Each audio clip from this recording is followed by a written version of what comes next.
વડોદરા શહેરના ભાંડવાડા વિસ્તારમાં આવેલા રહેમતનગરમાં ઈદના પવિત્ર દિવસે બે જૂથો વચ્ચે અથડામણ તથા અફરાતફરીનો માહોલ સર્જાયો હતો.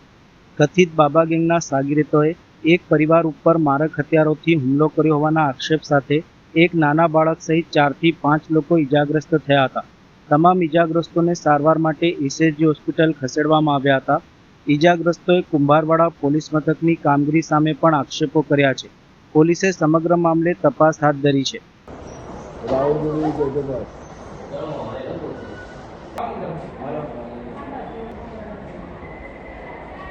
એ લોકો છે ને ડીજે વગાડતા હતા ને, હવે એનો કેબલ દર ફેરી અધ્ધર હોય છે. આજે વખત સાધારણ નીચે હતો ને તો એ લોકોએ અવાજ બી નહીં મારીને ડાયરેક્ટ જ છે ને ભાઈ ગાડી નીકળે મારી દર દિલ્હી હું લાવું છું, લઈ જાઉં છું બરાબર.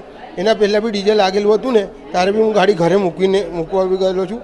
તો એ લોકોએ અત્યારે વાયર થોડો નીચે કરી દીધેલો, મારે નીકળતી ગાડીએ હાઇટમાં હતું તે વાયર થોડો અડી ગયો ને તેનું બોર્ડ નીચે પડ્યું. તો બોર્ડ મેં કીધું ભાઈ મેં ફિટ કરી આલું છું, તું ટેન્શન ના લે.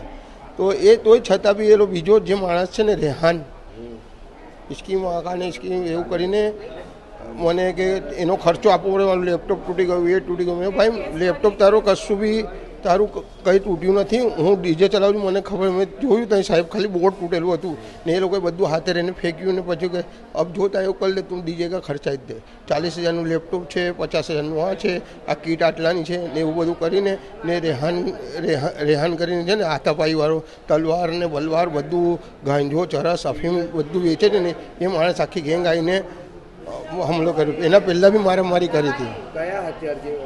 તલવાર માર્યું, અમને તલવાર માર્યું ને મને પથ્થર ને આખી ગેંગ જ આવી ગઈ હતી એમની. એ અંદર લખેલું સાહેબ 6-7 જણા છે.